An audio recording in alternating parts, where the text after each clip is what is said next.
Hello everyone, welcome back to my channel. आज हम बात करेंगे सिक्योरिटी और इंक्रिप्शन के बारे में। ई कॉमर्स सिक्योरिटी का कॉन्सेप्ट और इसकी नीड की ज़रूरत क्यों पड़ती है। आजकल हर व्यवसाय ऑनलाइन या ई कॉमर्स के माध्यम से होता है। कस्टमर की इंफॉर्मेशन साइट या सर्वर पर स्टोर होती है, डाटाबेस पर स्टोर होती है और कंपनी को उस डाटा की सिक्योरिटी को मेंटेन करना बहुत ही ज़रूरी होता है। इसलिए कंपनी चाहती है कि उस डाटा को हैक ना कोई कर सके। इसलिए सिक्योरिटी प्रोवाइड करवाना कंपनी का दायित्व बन जाता है कि उसको एक पार्टिकुलर मतलब कंपनी उनको सिक्योरिटी प्रोवाइड करे। So company that did not take sufficient security, so they become to victim to hacking. अगर कोई की कंपनी अगर सफिशिएंट सिक्योरिटी अरेंज नहीं करती है तो हैकिंग का खतरा बना रहता है। सम टाइम जो भी इंफॉर्मेशन ट्रांसफर होती है वो रेपुटेट हो जाती है और फाइनेंशियल इंफॉर्मेशन चोरी हो जाती है। इसलिए सिक्योरिटी होना ई कॉमर्स साइट में बहुत ज़रूरी बनता है। अब सिक्योरिटी के रिक्वायरमेंट के लिए 4 इंटीरियर रिक्वायरमेंट है जो ई कॉमर्स सिस्टम में होना ज़रूरी है। फर्स्ट है कॉन्फिडेंशियलिटी। सो कॉन्फिडेंशियलिटी इंश्योर करती है कि किसी बाहर व्यक्ति के द्वारा इंफॉर्मेशन को रीड ना किया जाए। जो भी इंफॉर्मेशन रीड की जाएगी वो ऑथराइज्ड पार्टी के थ्रू ही रीड की जाए। तो वो कॉन्फिडेंशियलिटी को मेंटेन करना ई कॉमर्स वेबसाइट का मेन पार्ट होना चाहिए कि जो भी इंफॉर्मेशन हम ई कॉमर्स वेबसाइट में ट्रांसफ़र कर रहे हैं वो कॉन्फिडेंशियल्स हों। उस इंफॉर्मेशन को बाहर के लोग एक्सेस ना कर सकें, अनऑथराइज्ड पर्सन यूज़ ना कर सकें। और जब भी बात हो रही हो, इंफॉर्मेशन जो है वो ट्रांसफ़र हो रही है, ट्रांसमिशन हो रहा है, तो कोई बाहर का व्यक्ति उसको अनऑथराइज्ड वे से यूज़ ना कर सके। जो भी अकाउंट नंबर है, यूज़र नेम है, वो वही व्यक्ति एक्सेस कर सकते हैं जो पार्टी का हिस्सा है। जो पार्टी का हिस्सा नहीं है वो इस इन्फॉर्मेशन को एक्सेस ना कर सकें। इसलिए जब भी हम इन्फॉर्मेशन डालते हैं तो डाटा एन्क्रिप्टेड हो जाता है। एन्क्रिप्टेड का मतलब है जो ओरिजिनल डाटा है वो पब्लिक की के माध्यम से हैश डाटा में कन्वर्ट हो जाता है। यानी कि डिजिटल सर्टिफिकेट यहाँ पे क्रिएट होता है और उसी तरह से रिसीवर उसको डाटा को डिक्रिप्ट करता है प्राइवेट की के माध्यम से। उससे कॉन्फिडेंशियलिटी बनी रहती है। सेकंड आता है इंटीग्रिटी। तो इंटीग्रिटी ये इंश्योर करती है कि जो भी हम इंफॉर्मेशन दे रहे हैं वो डाटा अल्टर ना हो, मतलब रास्ते में वो चेंज ना हो। जैसे ही सेंडर इंफॉर्मेशन भेजता है वो रिसीवर तक पहुंचने तक वो सेम डाटा रहना चाहिए, अल्टर नहीं होना चाहिए नेटवर्क पर। तो इंटीग्रिटी को ई कॉमर्स के द्वारा मेंटेन करना बहुत ज़रूरी है। इंटीग्रिटी हमें ये आइडेंटिफ़ाई करती है कि डाटा जो है वो बिल्कुल सही है, अल्टर नहीं हुआ है। जैसे ही वो इंटरनेट पे गया है तो वो अल्टर होके नहीं पहुँचा है। तो ये एश्योरेंस होना बहुत ज़रूरी है, इंटीग्रिटी होना बहुत ज़रूरी है कि डाटा ऑथराइज़्ड पार्टी से ही आया है, जिसने उसको भेजा है। सो अनऑथराइज़्ड पर्सन उसको अल्टर ना कर सके। थर्ड आता है ऑथेंटिसिटी। तो ऑथेंटिसिटी इंश्योर करती है सेंडर और रिसीवर की कंफर्मेशन, उनकी आइडेंटिटी, उनके ओरिजिन को, कि इंफॉर्मेशन कहाँ से अराइज हुई है, उसका ओरिजिन कहाँ से है, हुआ है, वो उसको इंश्योर करता है। कम्युनिकेशन जब 2 पार्टी के बीच होता है तो यहाँ पे उनको प्रोटेक्शन प्रिवेंशन देना बहुत ज़रूरी है कि जब भी वो ट्रांज़ैक्शंस करें तो बिल्कुल कंफर्टेबली या सिक्योर कम्युनिकेशन आपस में हो सके। इसलिए ऑथेंटिकेशन चेक जो है वो सिक्योरिटी के थ्रू किया जाता है। डिजिटल सर्टिफ़िकेशन के थ्रू ऑथेंटिकेशन का पता चलता है। डिजिटल सर्टिफ़िकेट जब भी हम वेबसाइट्स पे कोई भी पेमेंट करते हैं या कोई भी इन्फॉर्मेशन ट्रांसफ़र कर रहे हैं, डाटा एन्क्रिप्ट कर रहे हैं, तो वहाँ पे डिजिटल सर्टिफिकेट अराइज़ होता है। क्रिप्टोग्राफ़ी जो है वो हमें ऑथेंटिकेशन प्रपोज़ करती है, तो क्रिप्टोग्राफ़ी का चैप्टर इसी में ही हम आगे डिस्कस करने वाले हैं। फोर्थ है नॉन रेपुटेशन होना, यानी कि जो इन्फॉर्मेशन है वो आपकी डैनी ना हो, लास्ट स्टेज तक इन्फॉर्मेशन जो है वो बिल्कुल कंप्लीट हो जाए, रास्ते में ही उसका कम्युनिकेशन टूटना नहीं चाहिए। तो ये चीज़ें होना बहुत ज़रूरी है एक इंडिविजुअल रिक्वायरमेंट ई-कॉमर्स सिस्टम्स में। नेक्स्ट हम बात करते हैं ई-कॉमर्स के सिक्योरिटी थ्रेट्स। तो सिक्योरिटी जो है वो ई-कॉमर्स का एक मेजर सोर्स है कि ई-कॉमर्स में अगर हम व्यवसाय कर रहे हैं तो वहाँ पे एक सिक्योरिटी हो, लेकिन ऑनलाइन बिजनेस में कुछ थ्रेट्स भी होते हैं जैसे फिशिंग है, मालवेयर है, की लॉगर है, हैकिंग है, डेनियल ऑफ सर्विस है। ये कुछ थ्रेट्स भी हैं जो हमारी फाइनेंशियल लीगल इन्फॉर्मेशन को चोरी करते हैं। तो one by one in threats के बारे में हम जानते हैं। फर्स्ट आता है डीओएस। डीओएस को बोलते हैं डेनियल ऑफ सर्विस। तो डेनियल ऑफ सर्विस में क्या होता है कि जो जो ये अटैक होता है वो ऑर्गेनाइजेशंस के सर्विस के ऊपर होता है। हैकर जो है वो लार्ज इन्फॉर्मेशन रिक्वेस्ट वेबसाइट्स पे भेजता रहता है। ऑटोमेटेड रिक्वेस्ट होती है जो ई-कॉमर्स की वेबसाइट पे आती रहती है एंड वेबसाइट के सर्वर पे ये रिक्वेस्ट ओरिजिनेट होती है और हमें ये पता लगता है कि जेन्युइन विजिटर हमें भेज रहा है, लेकिन वास्तव में ये जेन्युइन विजिटर हमें नहीं भेज रहा होता है। हैकर ये इस तरह की मतलब रिक्वेस्ट भेजते हैं और वेब सर्वर को ये हैकिंग करने की कोशिश करते हैं। तो ये just denial of service information को चोरी ही नहीं करते हैं बल्कि सिक्योरिटी को भी लॉस करते हैं। व्यक्ति की मनीज़ को भी यहाँ से वो चोरी कर सकते हैं। तो इस तरह की पार्टिकुलर नेटवर्क सर्विस के ऊपर अटैक होता है थ्रू द ईमेल, यानी ईमेल के माध्यम से वो वेबसाइट्स पे रिक्वेस्ट भेजते रहते हैं। टेम्परेरी नेटवर्क कनेक्टिविटी भी लॉस हो जाती है इससे, सर्विस भी लॉस हो जाता है। So denial of service attack also destroy to programming and file of the computer system. ये कंप्यूटर सिस्टम की प्रोग्रामिंग फाइल को भी डिस्ट्रॉय कर देता है, तो उसी को ही डीओएस कहते हैं। तो डीओएस डेनियल ऑफ सर्विस जो अटैक है ये वो हैकिंग अटैक होता है जो ऑर्गेनाइजेशन की सर्विस के ऊपर होता है। फिशिंग, तो सेकंड आता है फिशिंग। तो फिशिंग भी एक फ्रॉडुलेंट प्रैक्टिस होती है जो आपकी कॉन्फिडेंशियल इंफॉर्मेशन को चोरी करती है, जैसे user name, password, account number, credit card detail. तो ये फिशिंग के थ्रू होता है और आपकी इनडायरेक्टली मनी को भी मतलब चोरी कर सकती हैं। इंडिविजुअल की जो भी पर्सनल इंफॉर्मेशन है वो भी चोरी कर सकती हैं।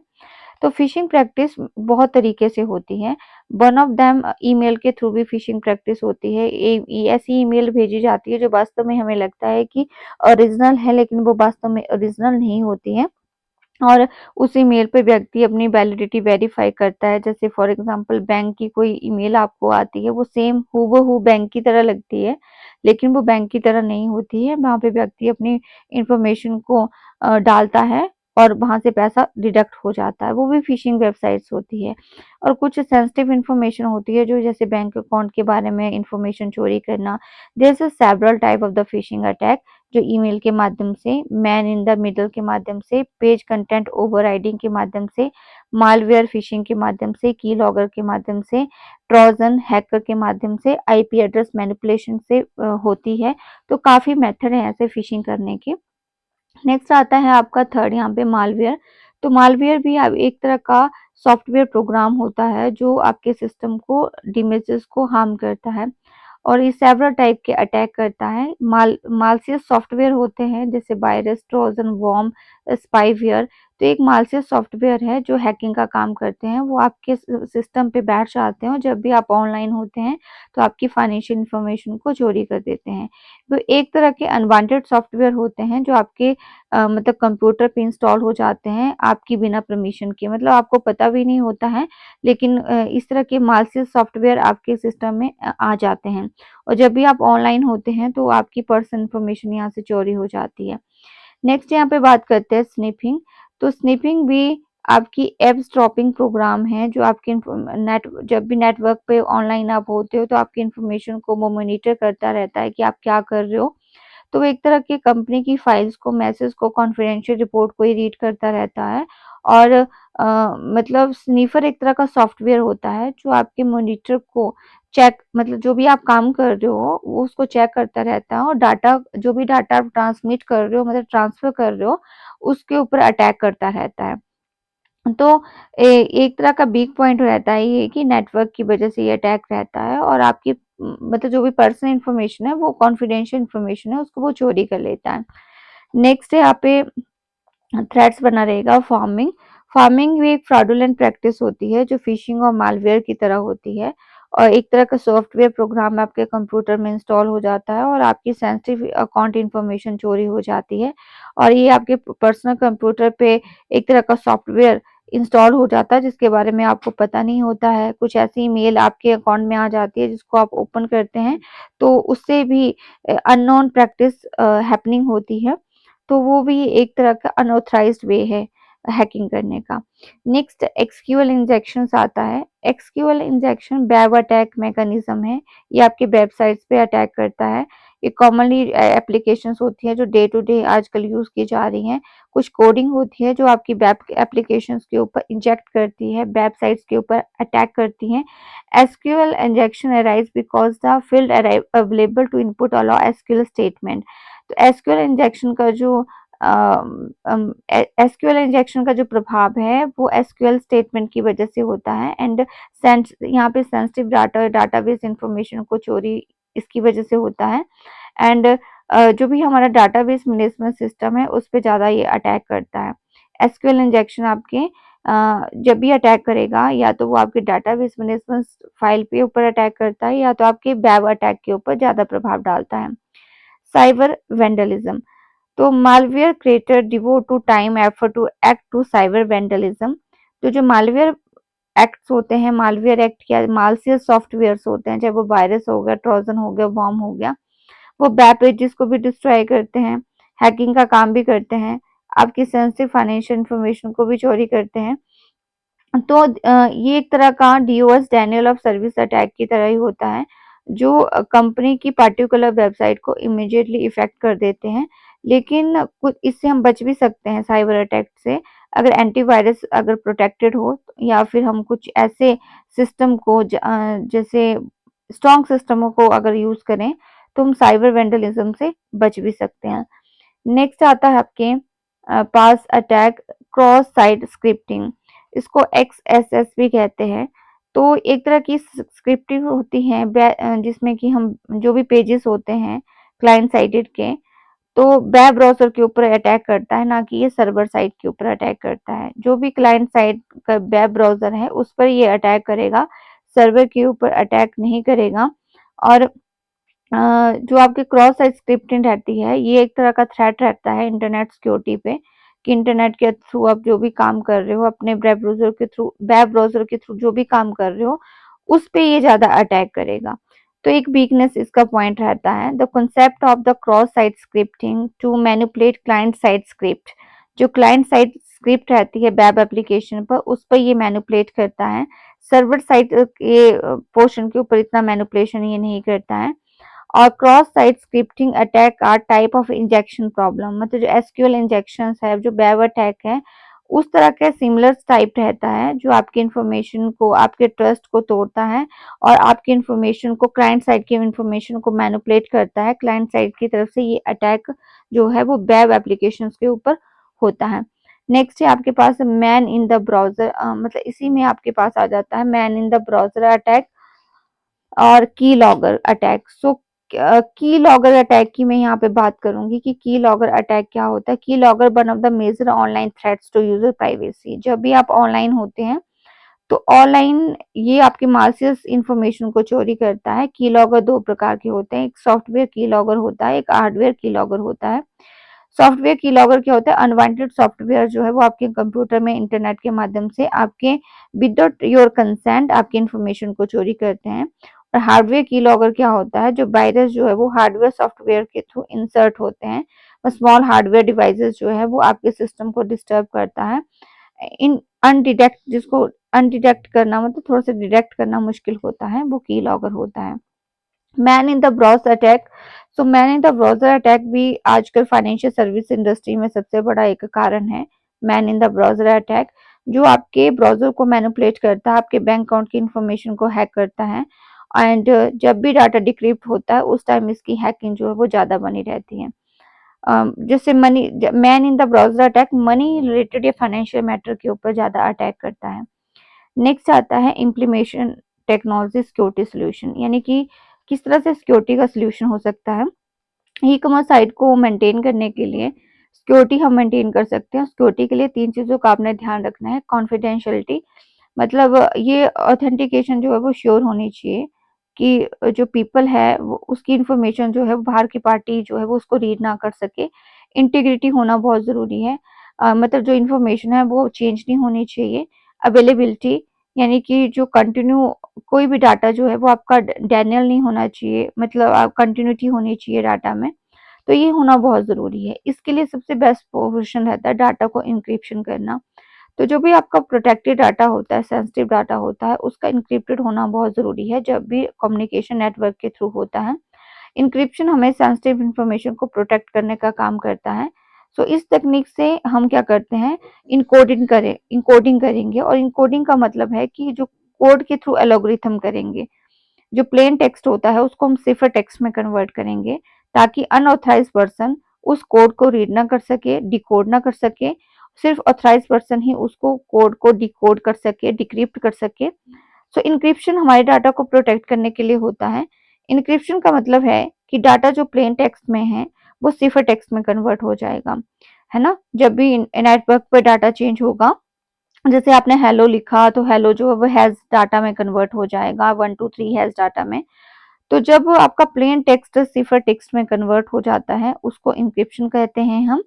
और जब सिफर टेक्स्ट प्लेन टेक्स्ट में कन्वर्ट हो जाता है उसको डिक्रिप्शन कहते हैं हम। तो इंक्रिप्शन जो है वो आपका सोर्स एंड होता है, मतलब इंक्रिप्शन जो है वो सेंडर करता है और रिसीवर जो है वो डिस्क्रिप्शन करता है, वो आपका डेस्टिनेशन एंड होता है। नेक्स्ट अगर इसी को हम लेके चलें तो क्रिप्टोग्राफी टेक्निक जो है वो इंक्रिप्शन डिक्रिप्शन में यूज की जाती है, पब्लिक की प्राइवेट की क्रिप्टोग्राफी में यूज की जाती है।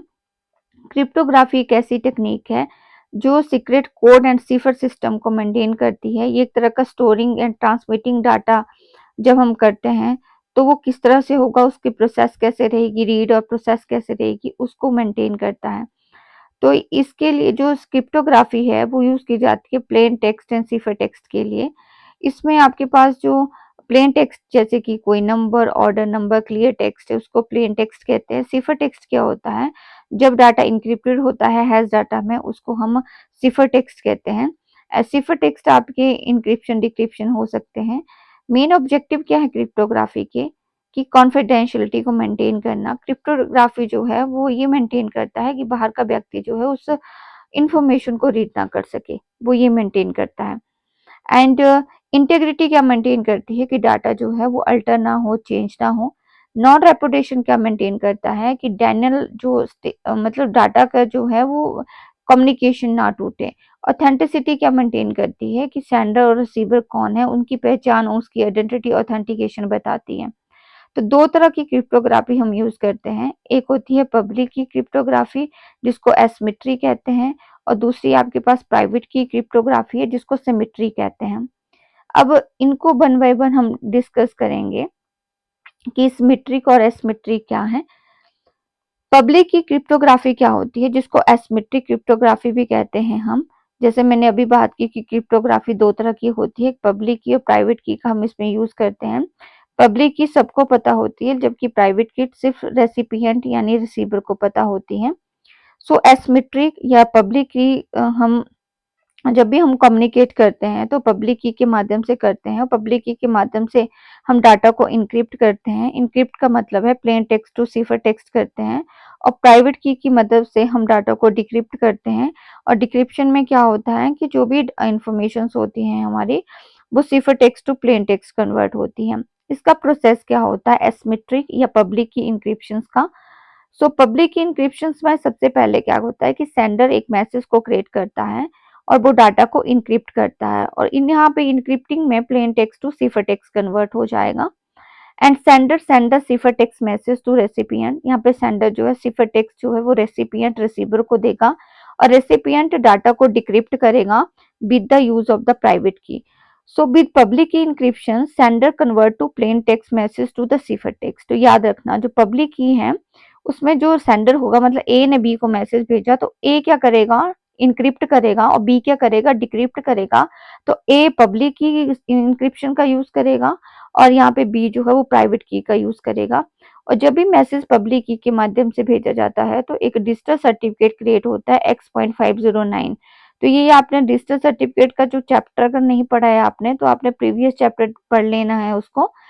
तो जब भी हम ऑनलाइन नेट के ऊपर इन्फॉर्मेशन शेयर करते हैं इंक्रिप्शन के माध्यम से, तो इंक्रिप्शन डाटा का एक डिजिटल सर्टिफिकेट X.50 यहाँ पे क्रिएट होता है, और जो इंफॉर्मेशन ऑथेंटिसिटी भी हमें बताता है। एंड यहाँ पे डाटा जो डिक्रिप्ट होगा, जो अगेन प्लेन टेक्स्ट में कन्वर्ट होगा, वो रिसीवर के माध्यम प्राइवेट की के माध्यम से होगा। तो कुछ एडवांटेजेस भी हैं पब्लिक की क्रिप्टोग्राफी के, वो कौन कौन से एडवांटेजेस हैं। Only the one part must be kept secret, एक ही पार्ट यहाँ पे सीक्रेट रहेगा।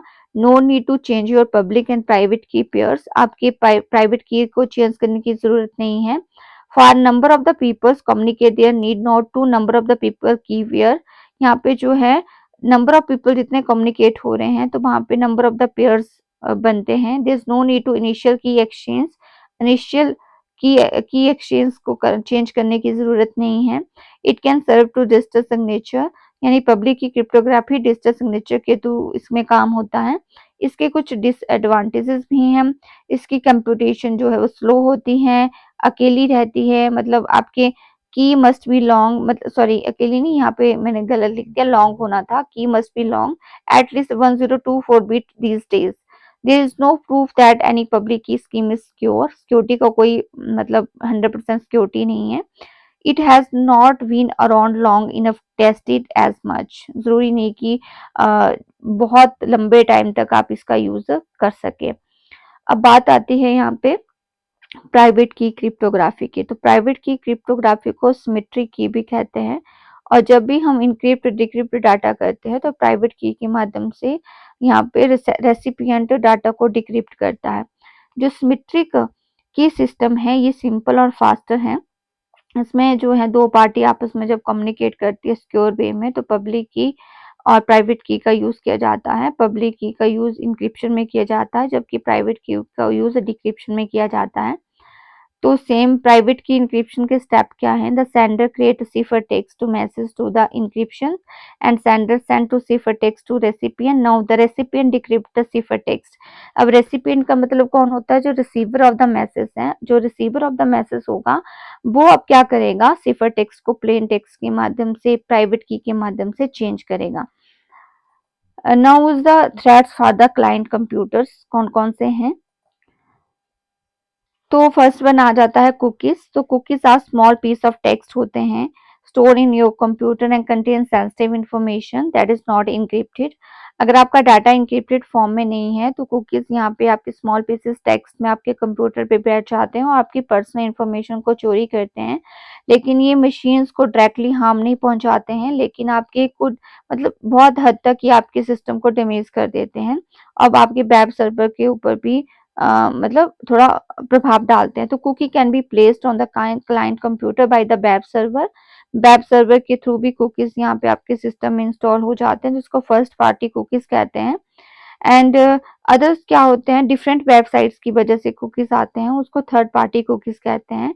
ए third party cookies originate on the website other than to site being visited. मतलब जहां आप साइट पे विजिट कर रहे हो उसके अलावा वेबसाइट्स पे यहाँ पे थर्ड पार्टी के कुकीज अराइज होते हैं। तो बहुत सी ऐसे कंटेंट हैं जो स्मॉल पीसेस में स्टोर होके आपको हार्म पहुंचाते हैं।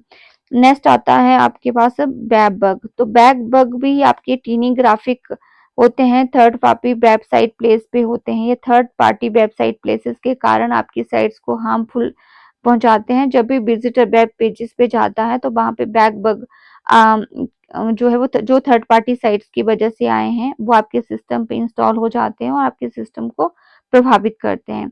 ये थर्ड पार्टी साइट की वजह से बैक बग आपके सिस्टम में आते हैं। Active content. तो एक्टिव कंटेंट भी आपके वेब पेजेस की वजह से हार्म पहुंचाते हैं।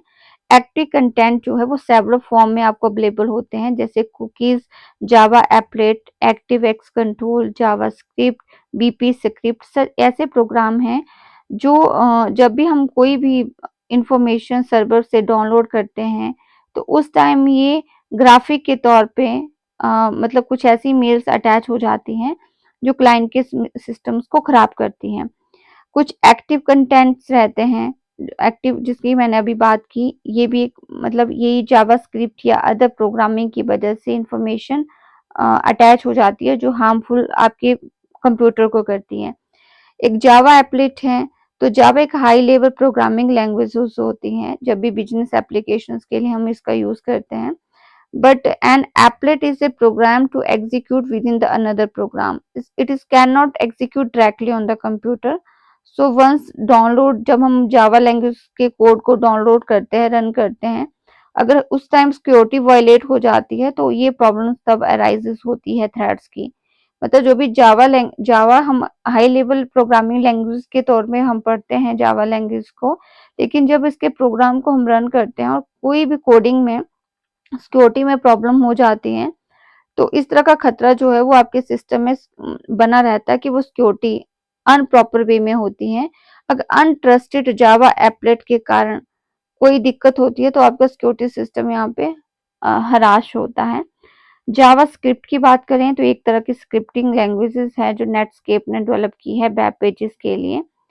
और जावास्क्रिप्ट जो है, अगर कोई लूजली जावा प्रोग्रामिंग लैंग्वेजेस का सहारा लिया जाता है, मतलब इतनी स्ट्रॉन्ग स्क्रिप्ट हम नहीं बनाते हैं, तो जब भी हम डाउनलोड वेब पेजेस को करते हैं जावास्क्रिप्ट कोड में, तो उस टाइम ये क्लाइंट कंप्यूटर्स को हार्म पहुंचाती है, क्लाइंट कंप्यूटर को थ्रेट पहुंचाती है।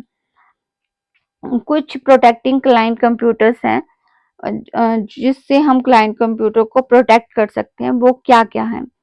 पहला तो एंटी मालवेयर सॉफ्टवेयर, जैसे एंटीवायरस डालना।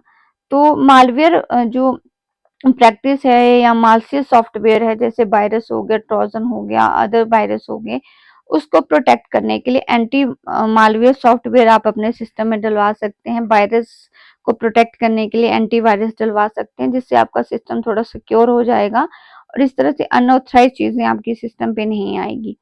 दूसरा, सिक्योर प्रोटोकॉल। सिक्योर प्रोटोकॉल के लिए आप HTTPS का यूज कर सकते हैं। एक होता है हाइपर टेक्स्ट ट्रांसफर प्रोटोकॉल और एक होता है hyper text transfer protocol secure. जो प्रोटोकॉल सिक्योर होता है प्रोटोकॉल, ज्यादातर बैंकिंग में, फाइनेंशियल साइट्स में इसका यूज किया जाता है।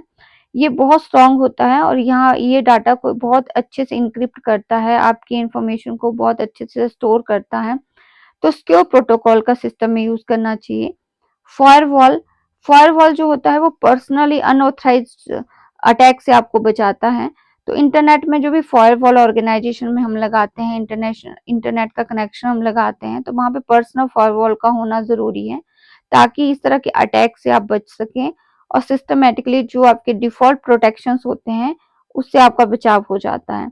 Authentication. So every client computer should require to user login and the password, तो जिससे कि ऑथेंटिकेशन मेंटेन होती है। और जो ऑथेंटिकेशन के लिए लॉगिंग सिस्टम होना बहुत जरूरी है। अगर बिन विदाउट लॉगिंग हम कोई चीज कर रहे हैं तो वो थोड़ा सा ऑथेंटिसाइड नहीं हो पाता है, उससे इस तरह के हैकिंग का खतरा बड़ा रहता है।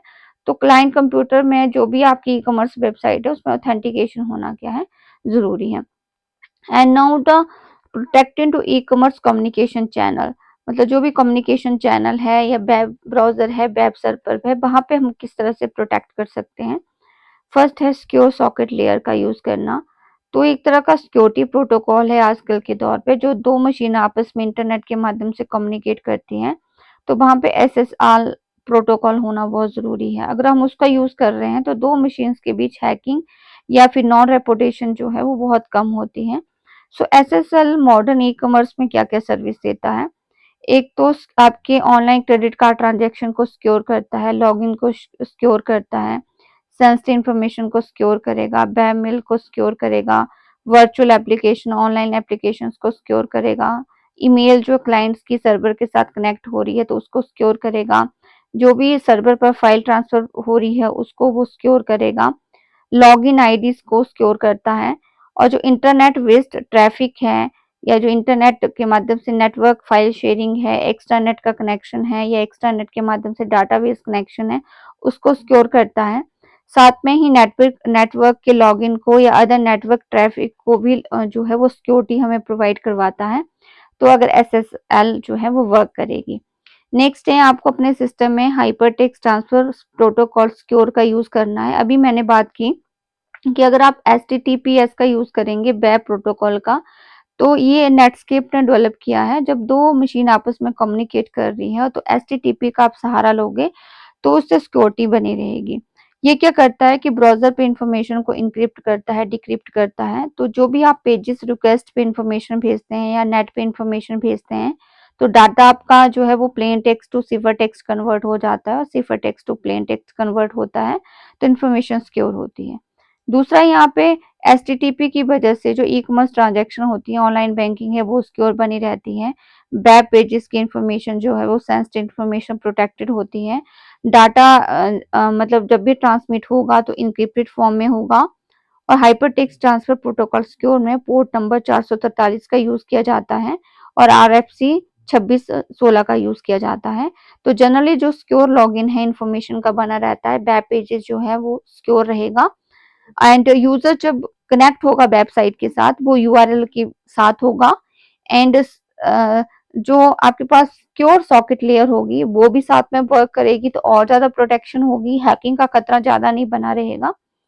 इसके अलावा जो थर्ड आपका काम है वो है ट्रांसपोर्ट लेयर सिक्योरिटी। यानी कि इंक्रिप्शन, मैसेज एंड ऑथेंटिकेशन। तो इसमें पब्लिक की का यूज किया जाता है डाटा को इंक्रिप्ट करने के लिए। ऑथेंटिकेशन के लिए डिजिटल सर्टिफिकेट का यूज किया जाता है। तो भी ट्रांसपोर्ट लेयर सिक्योरिटी प्रोटोकॉल है वो प्राइवेसी और डाटा इंटीग्रिटी को मेंटेन करता है जब क्लाइंट कम्युनिकेट करता है इंटरनेट के माध्यम से।